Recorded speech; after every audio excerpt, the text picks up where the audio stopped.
All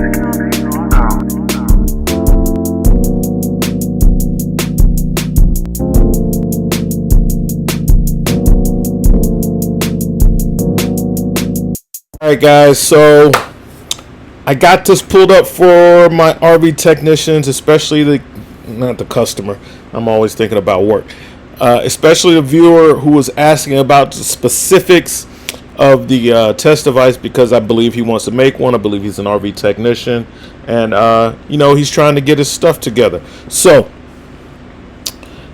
if you go to rvti.org, you can see the web address in my browser right here, train.rvti.org, and they sell this kit, so you don't have to make it.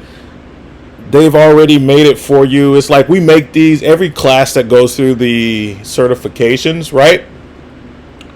Before you get done with your level 2, they have everybody to make one of these, and then they sell them, which is fine. They're teaching the techs how to make them, but they're not letting you keep them. The brass, it is worth something, so and they're selling them to anybody who wants them.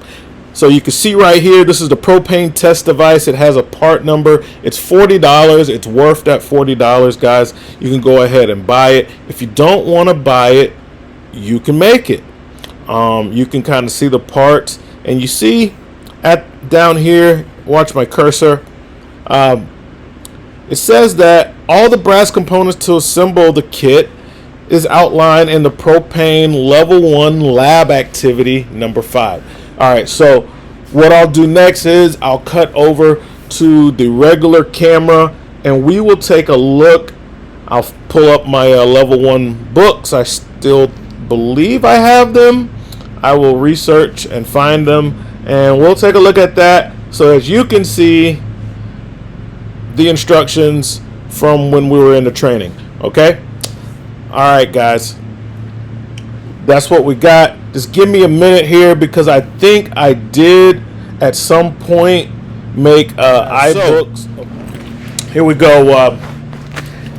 The activities are actually a part of the online portion of the class, and after you've passed the class, you don't have access to them. So that the activity for actually making this thing with all the parts is,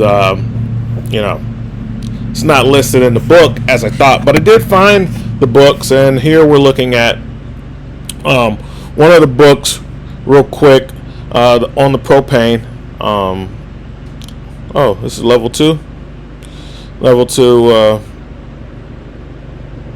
Anyway, it's been a while. This is like 2020, 2021, something like that. So, but let's check it out. So there is a test device. It's basically a cross, a brass cross, and then 2 valves,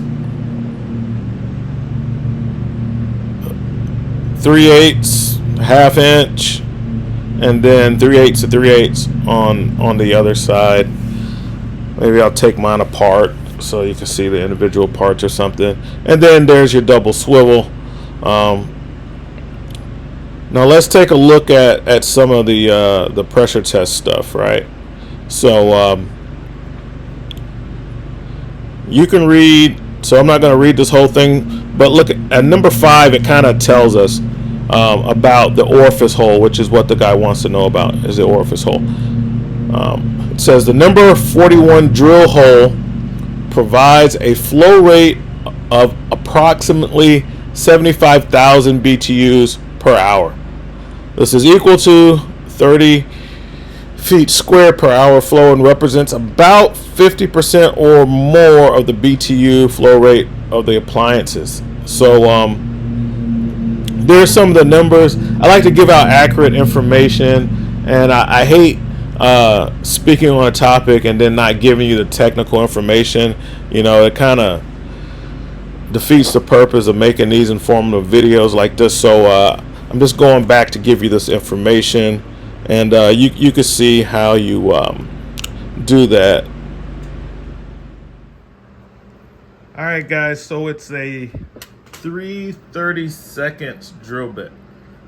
All right, that's what that's the SAE standard size that will give you this hole, 3/32.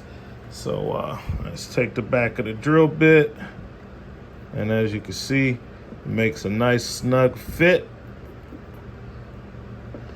Also a good way if you get some buildup of that Ethelmar Captain in there, or sometimes the rubber from the pigtails, as they age, they leak and put a dark brownish liquid in the propane system. Sometimes you can get that in your tool. But yeah, as you can see, 3/32.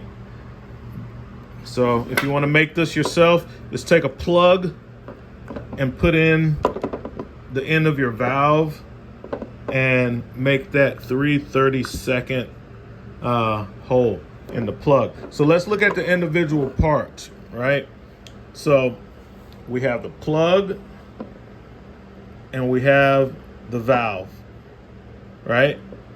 And that's gonna be like 3/8 size. It's not the 1/2 inch. We got a brass cross that has the female for like the 3/8 threads. We got this 1/4 inch or quarter turn on the valves. Anyway, on the other end, we're using a barb, okay? So that we can connect our manometer hoses. And then on this end, we basically have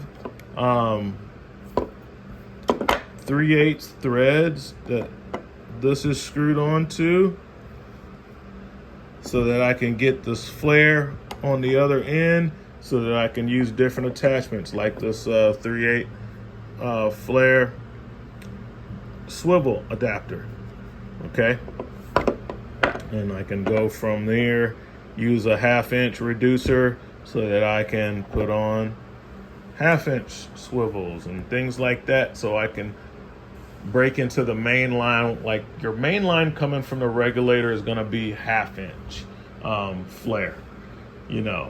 So this is made to just be able to connect to different things, but your normal lines are going to be this 3/8 size. So like if you disconnect the gas line from your furnace, oh, it's going to be this size. Or your refrigerator, it's going to be this size. So if you're tapping in there, you're going to use this, you know, you're going to put this in line, you know. So this is made for an inline connection for whatever you're using. All right. So there it is, mystery solved. We got a 3/32 orifice, the number 41 orifice hole. You can make that with a 3/32 drill bit. All right, guys, that's what we got. RV Tech Pro out.